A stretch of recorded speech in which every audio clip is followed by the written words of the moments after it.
Okay. Hey! Now, All right. so I did Let that me- crime scene makeup look where I did a little handprint, and now you can't really see it on here, but But you can tell I something's did. up with it. Yeah. That's the Yeah. thing, is you can really see something's up. I was like, I know she did something fancy. Which thing are we discussing? I hope it's about the latest one because it was about Terry Shivo. Yes, that is Shivo. what we're I talking never get her about. last name right. I always screw up on her Yeah. last name.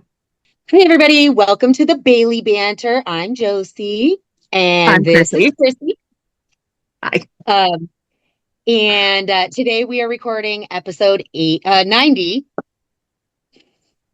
Episode 90. And we're going to be talking about Terry Shivo. But before we do that, we need to announce some things. Let's talk about our monthly winner.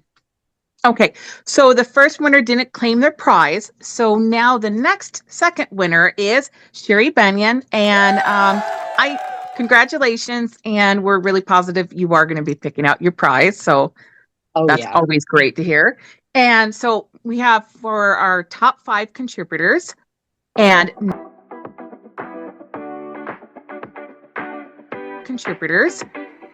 number 5 is Mary Patricia Zuck, which she's a new one. So that's awesome. She is.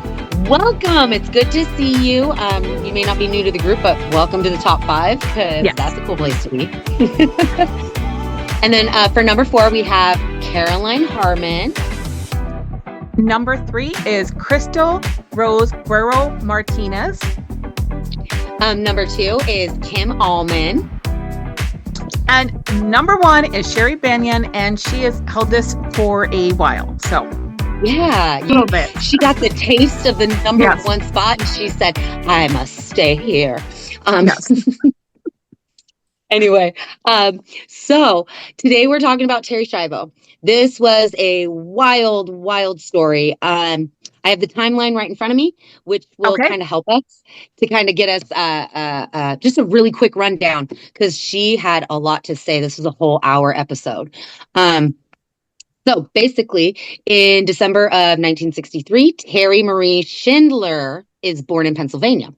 In 1984, Terry is 20 and Michael is 21. They get married in November at a Catholic church in Southampton, Pennsylvania. In 86, they moved to St. Petersburg, where Miss Shivo's parents had retired in February of 1990. So very short amount of time, in my opinion. Miss Shivo ends up in cardiac arrest. They say it's caused by a potassium imbalance leading to brain damage because of lack of oxygen. May 12th, 1990 is the day that she is discharged from the hospital, taken to College Park Skilled Care Rehabilitation. So they move her. And then in 1990, this is the first of the court hearings that we hear a lot about. And we're going to hear a lot about those. Mr. Shivo becomes guardians. Miss Shivo's parents do not object at the time. In June of 1990, Terry's transferred to Bayfront Hospital for more rehabilitation. In September, her family begins to bring her home, and within 3 weeks, they return her back to the facility because they're overwhelmed by her care needs. I'm not saying that I would be or wouldn't be. This is literally just like I'm quoting because it's the exact thing on the page. November of 1990, Michael takes her to California for experimental brain stimulation treatment, which is really interesting. And like at this time, if I'm remembering right, is very advanced. 91, January of 91, they return to Florida. The Shivos return to Florida. Miss Shivo's removed to the Mediplex Rehabilitation Center, and she gets 24-hour care there. So this is the point where it becomes too much, and Michael needs help. In July of 91, she's transferred to Sable Palm Skilled Care Facility, and this is where she's getting neurological testing and aggressive speech and occupational therapy through 1994. I don't know how speech therapy works, but I know what occupational therapy is, and that's like the physical stuff. They're kind of moving around. In May of 92, her parents and Michael stop living together. In August of 92, Ms. Shivo is awarded $250,000 for an out-of-court medical malpractice settlement with one of the physicians. In November of 92, the jury in the medical practice against Ms. Shivo's physicians awards more than $1 million to Michael. In the end, after all of these attorney fees and everything, he only got like $30,000, and about $750,000 was put in a trust fund. This is important for Terry's medical care specifically. In 93, Miss Shivo and the Schindlers have a falling out over therapy for Miss Shivo.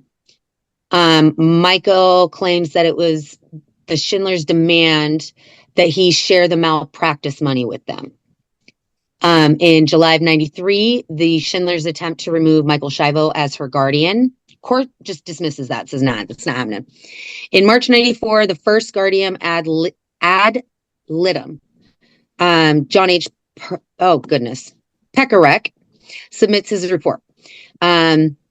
Basically, he says that Michael has no reason to be removed. He's been good. May 1997, Michael Shivo's attorney, Deborah Bushnell, writes to the circuit court to request that the Schindlers receive notice of all the filings and in the guardianship proceedings. And this was in anticipation of forthcoming request to withdraw Ms. Shivo's PEG-2. May 98, Michael petitions the court to authorize the removal of the feeding tube. Obviously, her family is opposing at this point. And then they're saying that her dying wish would have been to stay alive. And the court at this point appoints somebody to serve as the second guardian ad litem for Ms. Shivo. December of 1998, the second guardian ad litem issues the report in which she concludes that Ms. Shivo is in a permanent vegetative state, no chance of improvement, and Michael Shivo's decision might be influenced by the possible potential to inherit the remainder of her estate. January of 2000, the trial begins with Pinellas Pasco County Circuit Court Judge George Greg Prunier. Oh, wow. Judge George Greer presiding. Oh my goodness, that was fun to say. There's lots of trial transcripts, and if you want to actually like check them out, I'm plugging this because like I'm a nerd. Bioethics Miami. Hold on, let me get the exact. Miller School of Medicine Institute for Bioethics and Health Policy. Okay. So nice place to like go for this kind of thing. So anyway, the trial's begun. February of 2000, the judge rules that Ms. Shivo would have chosen to have the tube removed. So he orders it removed. This is when the doctor says she's got 7 to 10 days to live. And then in March, so February 11th is when this happened. I have to start going like by actual dates now because this is just okay. So March 2nd, 2000, the Schindlers file a petition with the judge to allow the swallowing test to be performed on Ms. Shivo to see if she can actually like consume or learn to consume food. March 7th, the judge denies the Schindlers petition to perform these tests. March 24th of 2000, the judge grants Michael Shivo's petition to limit the visitation to Ms. Shivo, as well as barring any pictures. He also stays his order until 30 days beyond the final exhaustion of all appeals by the Schindlers. In January 24th of 2001, so he gets some peace for almost a year, not quite. So January of 2001, Florida's second district court of appeal upholds Greer's ruling and says that the two can come out. February 22nd of 2001, the Schindlers family motioned for an appellate record. Basically, the Schindler files an appeal, and the rehearing is denied. March 12th of 2001, Michael petitions for Greer to lift his stay issued in 2000 in order to permit the removal of the PEG tube. At the end of this month, on the 29th of March, Judge Greer denies Michael Schiavo's motion to lift the stay. Schiavo can remove Ms. Schiavo's PEG tube at 1 p.m. on April 20th. So April 10th rolls around. The second district court denies the Schindler's motion to extend Judge Greer's stay, which is going to expire obviously on the 20th. Mm-hmm. And then on the 12th, 2 days later, the Schindlers filed the motion requesting that Greer rescue himself. And then the Schindlers petitioned that the Florida Supreme Court stay the removal of Ms. Schiavo's PEG tube. April 16th of 2001, Judge Greer denies the Schindlers' motion to rescue himself. April 18th of 2001, the Florida Supreme Court chooses not to review the decision on the second DCA. April 20th, we are at the date, and the Federal District Court, Lazara, grants the Schindlers a stay until April 23rd of 2001 to exhaust all their possible appeals. April 23rd of 2001, Justice Kennedy of the U.S. Supreme Court refuses the stay for the case for a review by that court. And then the next day, by order of Judge Greer, and upon the issuance of the second DCA mandate, finally, her feeding tube gets removed. But 2 days later, the Schindlers file an emergency motion with Judge Greer for the relief from judgment based upon new evidence, which is including a claim that the former girlfriend of Michael Schiavo would testify that he lied about Ms. Schiavo's wishes. And Judge Greer actually dismisses the motion as untimely. Also, the Schindlers file a new civil suit that claims that Michael perjured himself when he testified that Ms. Schiavo had stated an aversion to remaining on life support. So, because of this new civil trial, Circuit Court Judge Quesada orders that Terry's feeding tube be reinserted.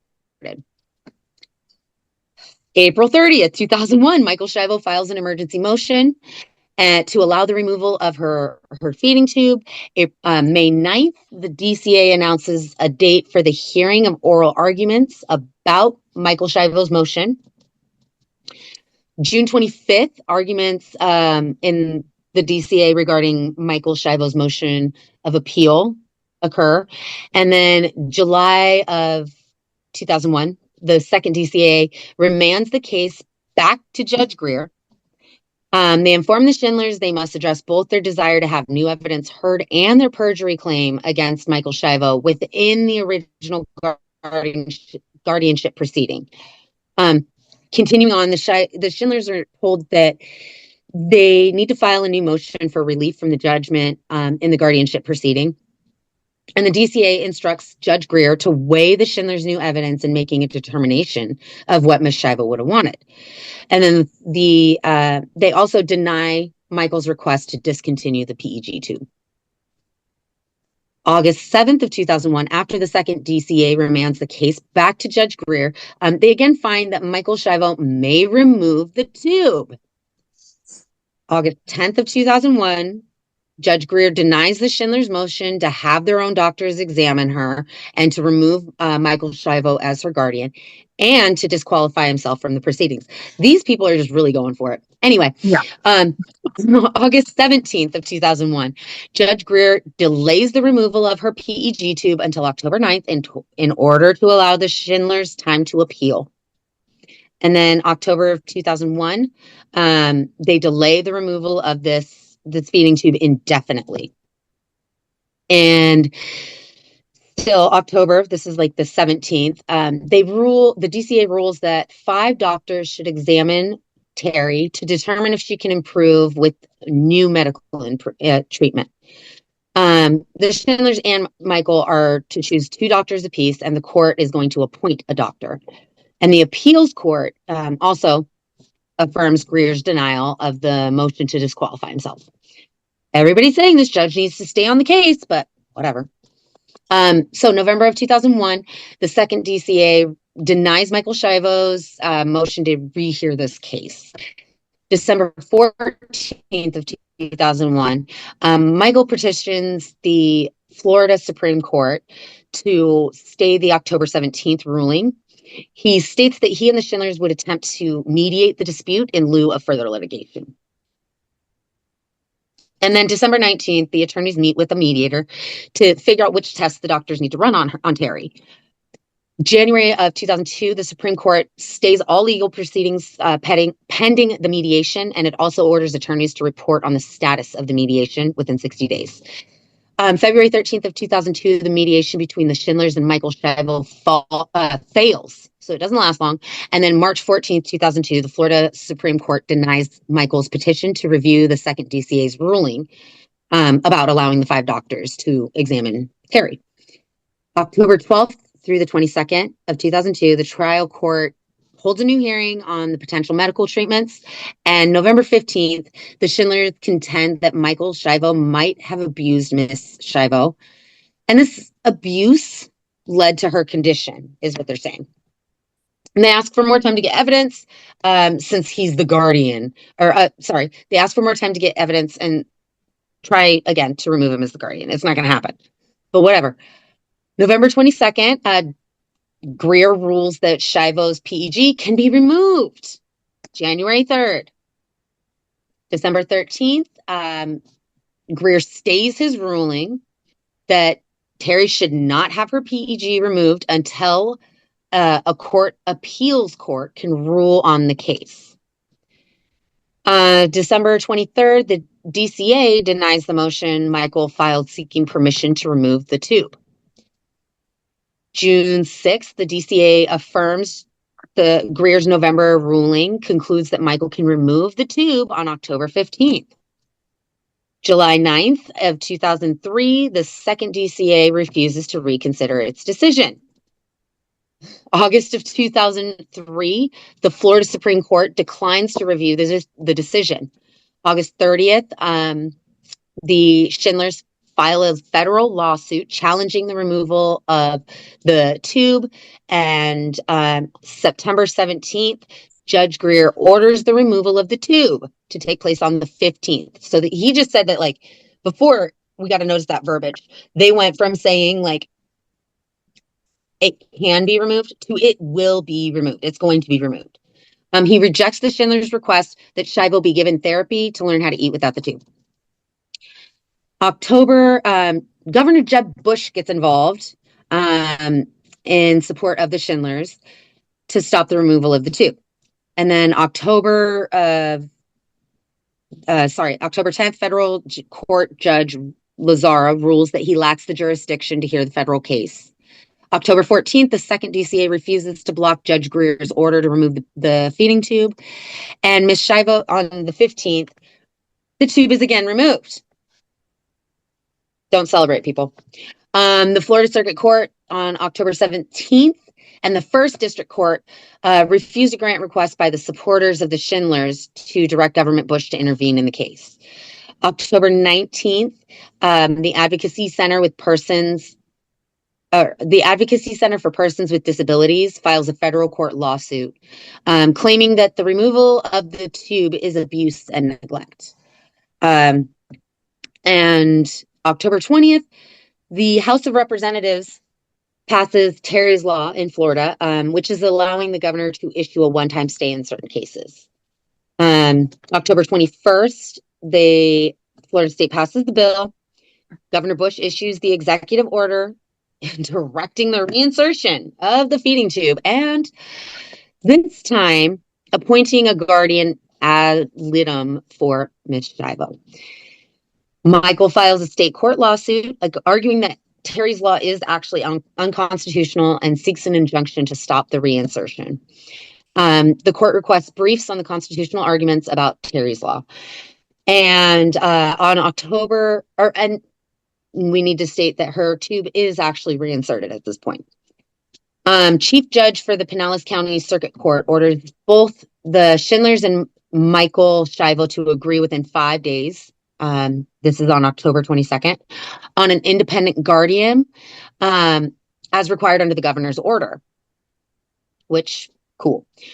On the 28th of October, George Bush praises his brother for handling the Shivo matter and the way that he did it. And then the next day, Michael files court papers in his state court lawsuit, about being unconstitutional and all that. On Halloween that year, the Judge Demers appoints Jay Wolfson as Terry's guardian, and he holds both medical and legal degrees. He's also a public health professor at the University of South Florida, and basically he's supposed to represent Terry's best interest in the court, but he doesn't have any authority to actually make any decisions, which is great. We finally got something. Mm-hmm. November 4th, Governor Jeb Bush asks Circuit Court Judge Douglas Baird to dismiss Michael's suit challenging Terry's law. And then November 8th, Baird denies Governor Bush's motion to dismiss the state court suit. The 10th, Governor Bush appeals and has the effect of staying the removal on Terry's too. And then the 14th of November, they vacate the stay. Same day, in response to Judge Baird lifting the stay, the DCA, again, issues another indefinite stay. November 19th, Governor Bush files a petition to remove Judge Baird. And then November 21st, legal legislation is introduced that would require persons in this state to be administered medically and given nutrition and hydration in the absence of a living will. Doesn't matter what the family believes about these patients or what they would have wanted. This measure is withdrawn from consideration on April 16th of 2014. So this doesn't stick. 2004. December 1st of 2003, Jay Wolfson was the guardian, of course. He concludes in his report that she's in this vegetative state with no chance of improvement. It's never going to get better. December 10th of 2003, DCA refuses to remove Judge Baird, and he's the presiding judge in the court lawsuit. And then this is like the end of things from what I'm seeing. Basically, this story was really long and really sad, in my opinion. Yeah, it was. Yeah. I was surprised at how early it started and how late it went on, because like when I got into the case, I was like 17, and I didn't realize it had been going on for quite a while by then. Because that was like 98 when it like came up again, because you mentioned the timeline about like removing her feeding tube. And it also is kind of frustrating because it sounds like she had issues with her family too, where they seemed to be very negative and she didn't really want much to do with them. And then they're pushing their will on what she wanted. And coming from a person who has toxic family, like I would not want them to make any decisions about me if I was in a coma. That was horrible. I agree. I think that it was very sad. Like, first off, it was selfish of the family because they had gotten, in my opinion, they had gotten the second opinion and the third opinion and all the opinions that she was never going to get better. And I don't know about you. I have never tried to divorce a person that is on life support. But I don't think you really can. Yeah. So this man has literally lived in this marriage for the majority of the marriage without a wife. Yeah. And how long were they married before she ended up getting into this state? Let me fact check myself, but I believe it was 5 years. Let me get to that spot. Okay. Yeah, all the way back to 94, 93, 92. So this happens in February of 1990. They are married in November of 1984. So 6 years. Just about ballparkish, 5 and some change. And he was pretty young. They were both really young when this happened. For some reason, I imagine them being older. 21 and 20. Yeah. Yep. They were older Yeah. because like that's where I think that's where our memory of Yeah. them comes in is we're Mhm. seeing them a little bit older versus like what people who were, paying attention at Yeah. the beginning of this, you know. And I went out because, Um, yeah, I was not into things like that yet. exactly. Yeah. And it was a very wild story in terms of the way that they villainized him for just putting his like I'm not saying everybody can do this, but for him, putting his nose to the grindstone and just really making sure that his partner got the care that she deserved and needed. And ultimately, when he realized, he coped with it, I think. Yeah. And I think The that media spun it. maybe, And they took the time to spin the media. And the fact is, when she was dying, that they would leave the hospital room to go give, the media like updates on it just seems really gross. But yet the media made it seem um, oh, they're the good guys and he's a bad guy for what he was requesting because it seemed so horrible. And the other thing too was the yeah. autopsy showing that she has such severe damage. I Okay, mean, we gotta repeat what Bailey said. Oh my F. Her brain was half the size of the normal brain. and she was blind. Like they were saying, she was making eye contact with them. Of course, you're Were they making eye contact with projecting them. a You're little? standing right in front of her, you weirdos. There was no response. And then to do so, mention occupational therapy. So my kids do therapy. My kids have done multiple different therapies, right? Occupational therapy isn't just physical therapy, it's also focusing on functional things. How in the world was she going to need any of that type of therapy? Yeah, physical therapy, because if you're in a coma for a long time, you have muscle atrophy and worry about bad sores. And then with that type of feeding too, there's risk of infections for it. And the cost alone, I mean, that shouldn't be too much of a factor, but that's kind of daunting too, because Well, let's be real. Let's that be can real. be kind of I hard. actually, yeah, no, but let's be real. The cost is daunting. I have a friend who got cancer, almost died. They, she looked at me and was like, "We're putting it all on credit." And I was like, that doesn't line up with your moral view of the world. What are you doing? This is just me Yeah. calling out a friend on changing their behavior. And she goes, well, after I got cancer and I almost died, and I realized I'm going to be in serious debt for the rest of my life, I decided I didn't care anymore. Which is so tragic. How sad is that? So we're looking at a man who in the 90s was like, I have the hope that this occupational therapy is going to work. He had hope for her. He did. Yeah. That's what that tells me is he hoped she was going to come out of it. And he puts her in this occupational therapy and he's spending the money on it and he's spending the Yeah. money on it. Where was the family's contribution? Were they paying for the medical insurance? Were they paying for the costs? Were they paying for the hospital? Were they paying for anything? But they And wanted with him to therapy, continue even to do like it. coming to the hospital, you still have co-pays.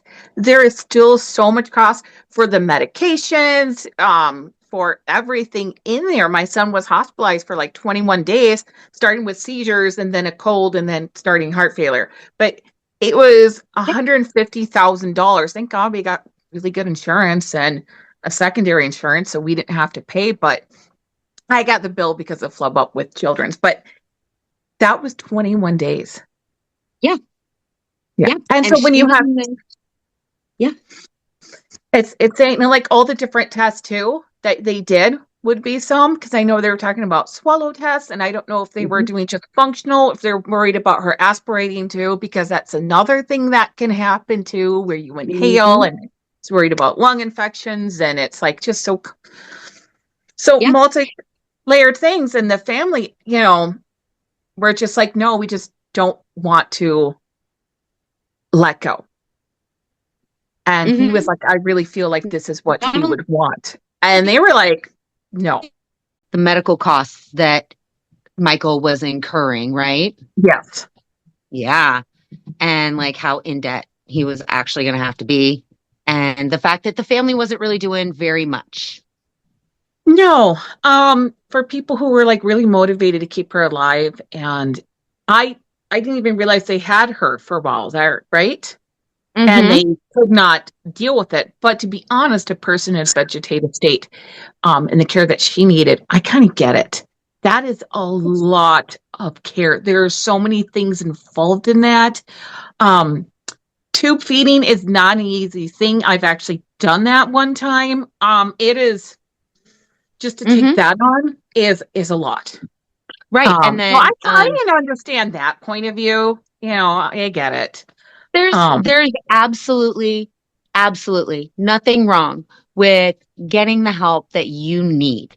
You are a human being too. You are a human being that existed before this other person came into your life, and you will continue to be a human being after they are no longer there. Ultimately, it's the way that each of them fought for Terry that I think this story really boils down to. Michael fought for Terry by getting her best care, by making sure that any doctors that were taking care of her were qualified, because that's how he came by the money, was her having a malpractice suit. Because mhm, if I remember correctly, it was that the OB or the gynecologist that she was dealing with wasn't asking the right questions and didn't do the yeah. right homework to ensure that she was healthy and okay. Mhm, Um, so there was that. yeah. Whereas like her family really seemed focused on advocacy through the media and Yeah. drawing attention to their cause, if that makes And sense. yes. And to some degree, like the way though, removing or feeding support and then you don't die. The person doesn't die instantly and watch them, Mhm. slowly die like that would be that would be so hard. And I would Mhm. understand them advocating against that. But what just throws me off with the family is that how they kept going after Michael. Like he did so much for your daughter, your sister, you know what I mean, your family member, and you gave him no respect. You didn't give him any credit. And all you did was try to like ruin his name and reputation with the media. You could have literally Yeah. just said, "We don't want this as an option because we think it's cruel." They could have argued That, that. That would have yeah, been they could enough. have. Well, and I mean, I think that as the family, they could have come with more solutions. Um, I'm not advocating for or against like assisted euthanasia by any means. But like Bailey brought up, we give them comfort to get them to where they're going. Same thing with, I can't remember the exact term, but comfort care in hospice Yeah. when when they transition from, um, normal care that they do on the day to day to like this is just End it. of life care. Um, yeah, and so I think that coming to the table with that and saying, you know what, maybe we keep her really well medicated so that there's no pain, Mm, or this or that or the other, like at least yeah. coming and advocating for options is really what her family could have done instead of advocating to take power away from Michael and basically just destroy his life because he wouldn't Yeah. share the settlement money with them. Like that's literally what it sounds like it boils down to is they had a multi-decade long vendetta against a man who rightfully won money in a court settlement and was using it on his daughter or on their daughter. Like, Yeah. And that's where it gets to me. And I'm like, I kind of get where I guess her family was coming from, but it just seems like their real intent, you know what I mean? Like their motives was very questionable. And the fact that kept going to court to prove that Michael was like a horrible caretaker too was the other Hmm. thing that got to me. Hmm. Yeah. And And they could have even gone in to try to state like we need to be on board with this and to work with him and be like, we want to see as well as if just mhm. taking over. And it Yeah, I definitely mean, was a power thing too. yeah, I agree with that statement 100%. It's a power struggle. And I think you're right that they could have done it more as a cohesive team had I think the family seen eye to eye with Michael better. I don't know what they needed to see eye to eye on to make that Yeah. work, but I do know that like they very clearly were not seeing things eye to eye, No. including all the way after she passed. Um, Hmm. it was Michael that wanted her cremated, and then the family that wanted her buried. Am I Yeah. right? Yeah. Yeah.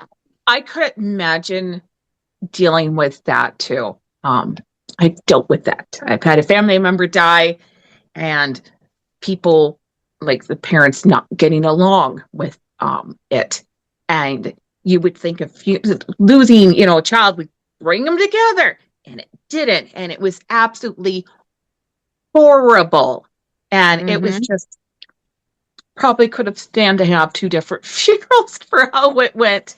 Um, and Well, it's and just, that's what they did here with this. Like they ended up having yeah, two totally different sets. And that was the other thing that really made it clear that it felt like a power struggle to me. I don't know necessarily that it was over money or not. I do know it was a power struggle because the family funeral was media friendly and everybody yeah, that supported them friendly and people that I think at the time were contributing to their organization if it was in existence. I might be wrong on that part. Don't quote me. Um, but definitely the people that they had there versus Michael had a very small, very like quiet funeral. mm, And he's proceeded to live his life very under the radar, very quiet, yeah. went on to have a family, the whole nine. So, Which I could see. And I think he even I think she said in one of his quotes was like he didn't understand how this very private thing had become public mhm, and what how other people who weren't involved were able to come in and state their opinions and interfere. And then it's like mhm. to things like the governor of Florida at the time, doesn't matter what governor came in and was like saying, no, I'm going to make this law and block you from medical decisions about your own spouse is crazy to me. And that's such a valid point too. It was a very It's, private thing that got blown out of proportion. And it's weird to yeah. think though, I think back then the media, you look back, was insanely toxic. They were biased on multiple other stories that we know of the time and would paint somebody as bad guy. And then later on, you're like hearing about information and they're like, oh, wait a second. You weren't.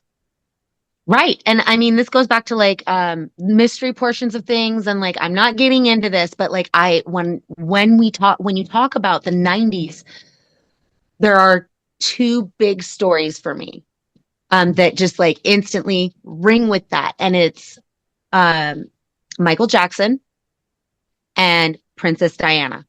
Those are the Mm-hmm. two biggest for me because the more time goes on, the more we're finding out, the more we're hearing, the more we're learning, the more we're getting more advanced in what we have access to. And the more we're finding that the media was really just painting a picture and manipulating um, the way that we felt about those situations. Yeah. Um, and in Even addition, lesser like known, tying it like back to what Pink she said, Talk and Baby Smalls. Oh my God, that's yeah, another one. yeah. So, like going back to that, like exactly what she said, a very private matter that had nothing to do with anybody was a very public thing. Like the Michael Jackson and the children thing, very yes, that is very need to Yeah, be public if that's what was going on. I still am very neutral because I have never looked into that case very far. Um, I have a that little being bit. said, So, Yeah, mm, yeah. some other It's time. Anyway, some other time. But I have looked into like Michael's background and how he was raised and things like that. And that kind of, for me, um, knowing about brains and human development kind of gives me cues and understanding into like the way that Michael Jackson was actually painted versus who he was. mm, Um, I'm not saying he's a saint. I'm not saying he's a sinner. I'm not saying yeah, any bias. I am stating that I do think that the media painted him as a different yeah. picture than he actually was. Um, and I think that happens a lot in the 90s. A lot, a lot, a lot. Like you said, Biggie Smalls. And, there Yeah. was, They let's see created who. a feud and then like put fire at that. They fueled the fire of the feud. Oh my Mhm, God. mhm. Uh, Yeah. And now, and and now they're trying to draw Diddy into it somehow. well, he's digging his own Listen, grave. he dug his own grave, but that's Yeah. that's neither here nor there. That's too modern of a case for us to talk. I'm just saying. But No, it's but his that was one of thing them. though And then that like they did oh my goodness. There Jumping were a Jack, couple. wasn't that during That the one. 90s too? Yep. Yep. 92 or 93 is when she happened. Um and then they did that with who else? There were some families that they did it with, like full on families. Oh, like the little baby Gabriel that came from Cuba, I think it was. And Oh he was yeah. here and a family, I can't remember if it was like family that had him or whatever, but that was a whole national case. Yeah. And that's immigration is a very private matter. That's nobody's business. Yeah. Um, I'm not asking you about your immigration status. You're not asking me about mine. You know what Yeah. I mean? That's not our business. And the fact that we got involved in somebody else's Yeah. life like that, it just, yeah. And it was because of the way that the media painted things. Yeah. And I So guess the yeah. media, I guess in a way, the family reaching out to the media because they wanted to get more support in their case kind of makes sense. But it's frustrating though that they were allowed to be in the hospital room, get medical information, and then share that. And then sometimes not even share the full picture is just to me kind of baffling. It's Yeah, yeah. And this is why I'm really grateful that there are HIPAA laws because now, could you imagine if they would have done that? yeah. Well, nowadays you still have people leaking, like putting out autopsy photos, and people still like break those laws. We don't want those to go away. We need those. Come on. Do you know how closely I've been following the Gene Hackman case? Girl, Oh man, yeah, that one is tragic. Oh, the so more you sad. know about it, the sadder it is. Mm-hmm. Yeah. And that's why I'm saying, like, woof. But anyway, I think we that this story really kind of brings to light that we, you know, um, need to be grateful for HIPAA laws for sure. Yeah, Um, we and should have a will, absolutely some type of ha- will, or at least more than one person to know what we want what to happen to us when we die, Mhm. or in a coma, or other medical emergencies, because not knowing makes it really hard. And just because you're younger doesn't mean that something isn't going to happen to you. I can at least Mhm. name 5 people that I have known, that I've been close to, that have died under the age of 40. Yep. Sorry, that's a soft spot for me. Yeah. Um, I lost my two older cousins within the last 2 years, and they were both Oh, I'm within sorry. 2 years of me. So yeah, it does happen. And one of my Yeah. cousins did have two babies that had their grandparents not already been involved in their lives and everything, it just would have been a mess. And so yeah, definitely a Yeah. will or even, I think I think on a micro level, just normalize talking about death. Mhm. Um, not like in a sick way, obviously, Yeah. but I found out about water cremation and I was like, hey, they do this really cool thing. I still want to be a tree, but they do this really cool Yeah. thing. You know what I mean? Um, Mhm.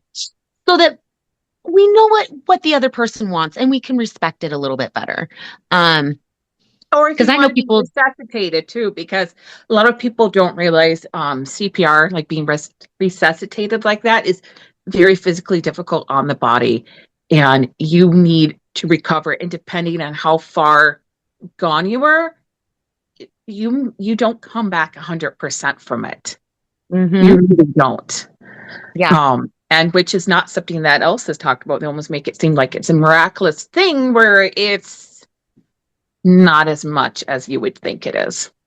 Yeah, it's kind of like it for that me it brings to mind the drowning phenomenon that we deal with. You think that the baby is out of the water, they're no longer able to drown, and they end up drowning post, incident Dry because there's water drowning. in the lungs. Hmm. Yeah. So yeah, we definitely, I think, need to normalize talking about what happens if, or write it down somewhere, do something, Hmm. because Yeah. that's hard. And Yeah. I think having experienced grief in all the ways that I've gotten to, like from a bystander's view and personally and all of that, planning funerals is hard enough with one person. You're presented with a million things, and everybody's going to have a different idea, of Yeah. what to do or what the person My wanted. brother passed away at 24 unexpectedly from an unknown heart, problem. We didn't know he had it. So he had a congenital heart defect. And he had a 5-year-old son, and he didn't have a will, and he did have money for life insurance, but it went to his son, but his son was 5. So then he And he couldn't get can't to take his it. 18. So they didn't have, there was not one dime for his funeral expenses, which, just ended up going on my dad, unfortunately. Um, No, that happens. That is something that happens. That's the other thing is when you make those plans, you make it easier on your family. So, like for me, I'm very laid back on like what I want. I want, specific things for my service. Like I've said, I want it to be non-religion because I want people to be able to just come and focus on their grief and mm, what they feel. That's my personal want. And then I want to be made a tree. Other than that, do what you will. Have fun. yeah, You want to keep some of the ashes? Have fun. I really don't care. Ultimately, the majority of me needs to be this, and that's all. yeah, Um, so like if they want to do candles and memorial and a yeah. 5-day feast or whatever they want to do, I don't care. Um, But it's but at nice to least have I've given some them plans. that relief. Um, Given and them it's that some, relief. yeah. I've had some older family members pass away, and my stepbrother passed away. I think he was like 42. Hmm. Um, no life insurance policy. Nobody knew what he wanted, and it was a huge headache on how to deal with Hmm. his assets and bills and all that because Yeah, I've seen, you know what? I've seen it happen over grown adults. I have a few experiences there. I had my biological great grandmother who passed away. Her 2 children, they were not supposed to contest the will, or the person who contested the will only got $1. So they didn't technically contest the will. They just fought amongst themselves. That was the solution for them. yeah, The other situation was with my grandmother. And that one just ended up being like everybody kind of threw their hands up and was like, we can't get over this person. You know what I mean? Like there was yeah, one person that took control and it was just it. That was it. And then I've seen like my partner's father who his sister just took care of everything because nobody else knew what to do. They were so yeah, overtaken. And her daughters helped a lot, putting pictures together and this and that. And then I made sure to do what I could on my end because he was a Marine, and I have affiliations with motorcycle chapters. And so we got somebody to take him home from the funeral. So, yeah, um, but like just watching that, it really makes that very clear. Like, giving them a plan is going to help them, Yeah. and even if that plan is just 2 steps, that helps. The more detailed, obviously, is the better. My partner and I Mhm. discuss regularly, if he passes, what's to happen with his life insurance and who it's to go to and how we go about that and all of it. Um, and, vice versa. But I think that still I'm going to, like, I would struggle if something happened. Like, Yeah. I'm going to be a mess. That's my partner. So, that being already decided is helpful. Yeah. Um, I then think if that I was have to the fight, takeaway from it, though, right? Is to like have yeah, your wants to be clearly stated somewhere, and even do like kind of not an official living will, but something. Um, they do those. They offer them for free. They do. You can fill one out at home, and most states you can do a notary. So you can go okay. like the bank. You can go to the Mhm. bank. You can go to where else? Oh, post office. You I can didn't know go that. to most courthouses will have notaries there. Mhm. And then there's a lot of like tax places that have notaries. What most states, this is not every state, at least this is my state. You go ahead, you write your will out, you have somebody there when you sign it as a witness, and you both go to the notary, saving you guys time and energy. Your witness and you and all go to the notary.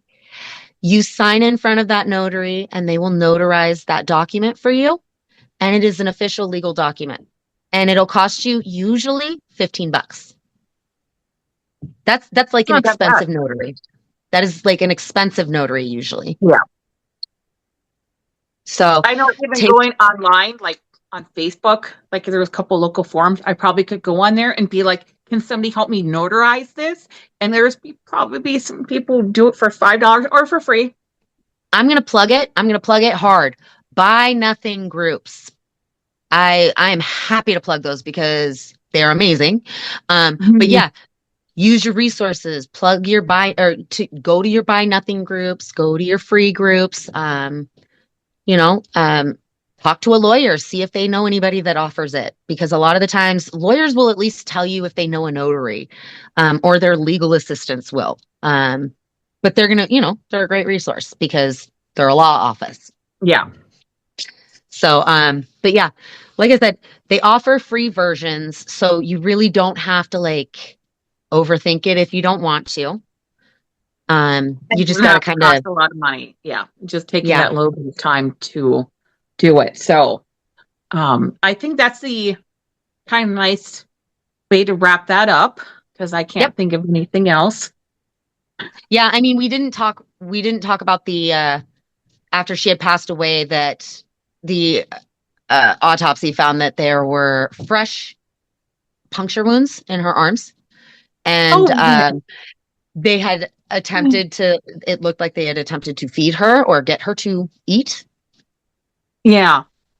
And that was very risky because we don't know what would have happened. She could have choked on it. She could have aspirated, which Yep, then would have maybe given her pneumonia. And who knows? It may have actually like kind of progressed things. it might have gone And a from an downward accident case spiral. to a murder case. Yeah. Yeah, and so yeah, yeah, I think make a will definitely is part of the moral of the story. Because if you say in the will, hey, if I'm a vegetable, I don't want to be a vegetable, pull the plug, please, then it's going to be real hard for anybody to tell anybody no. And also And maybe make a hopefully, note of people you do not want to make any decisions for you. Because I know if, which I do need to make a living well, I need to put a little note in there that family member is not allowed to have any say in any mm-hmm, decisions. mm-hmm, mm-hmm. Yeah, I have some very, very specific instructions involving my family and my birth family and how that is to work and what is to go on. And yeah, and it's, yeah, you're not wrong. That living will Mhm. is definitely important. Um, or at least, like I said, talking about it. Because if you've Yeah. got five people that are all agreeing on what you said, Yeah. you know, It's witnesses. It has some substance instead of just being like, I heard them one time in a conversation where everybody's like, no, we definitely heard them say, this is what I want.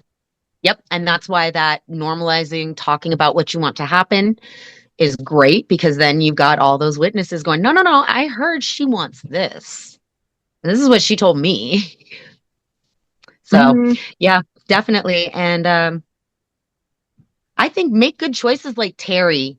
Terry made some good choices on her person. Mhm. So, positive note there. Yeah. Very positive note. Make good choices on your people. Um, Mhm. Yeah. She and has an incredible well, husband that I feel like did not get any credit for being a good husband. no, and Mhm. after hearing everything he went through step by step, I hope that he just has the best life. I don't even need to hear about it because he wants to be Mhm. private, and I respect that. After all this, I absolutely have to Yeah. respect that. But like, I hope he just lives the best life. He deserves it. Mhm. He really does. And it's like peaceful, and his kids Yeah. are awesome. Like, I just hope it's all good. So, yeah, that's kind of what I hope. That's kind of what I, you know, think that we should Yes. point out too is that poor man did not get enough credit for working so hard for so many decades for somebody that like, I mean, Bailey even made a good point. I'd be out of there after she says, I don't know how many years. And I was like, 5. Yeah. How horrible. But I straight was like 5, deadpan. And then was like, ooh, says something about me. Anyway, but I look at it as like they had 5 years together. She's been in a vegetative state for 5 years. It's pretty likely she's not coming back. Yeah. Or at least hand over care that you know that she's getting care and just kind of like slowly stepping away.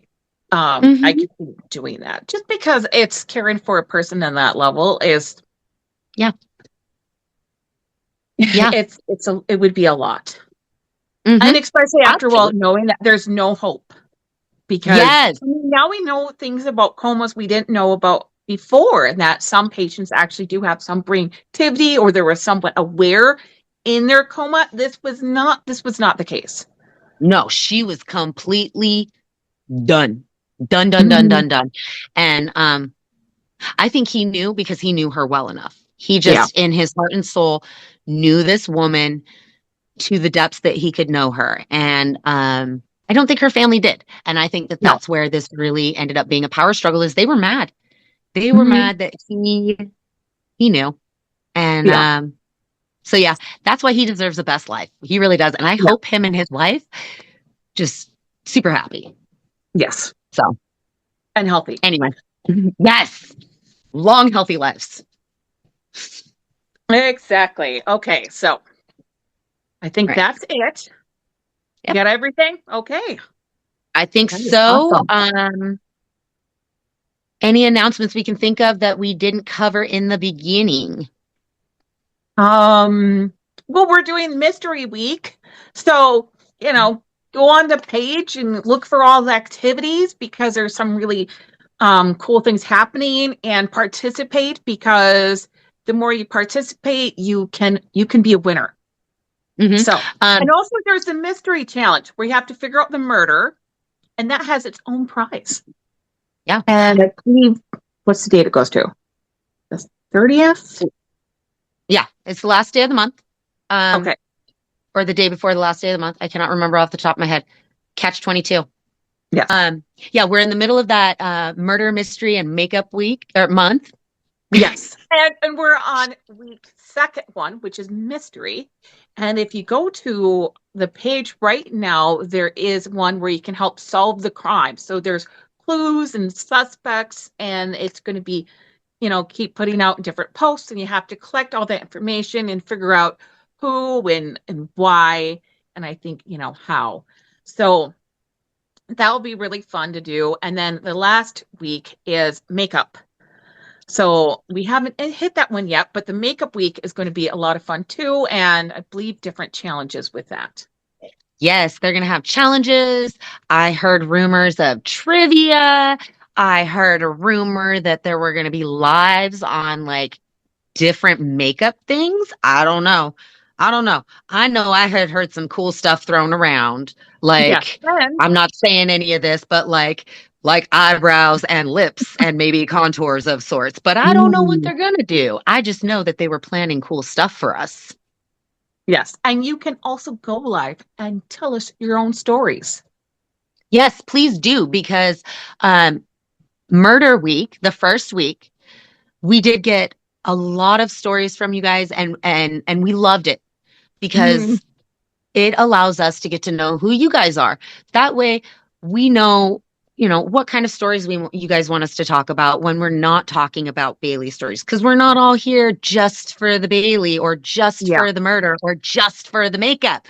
Mm, We all have our reasons, and I think that everybody participating in each week helps us know what you guys like. And yes. Yes, it does. yeah, and It's then that nice way to we see can, people actually commenting and, yeah, you know, making posts of their own. And yeah, it adds to the yeah. group.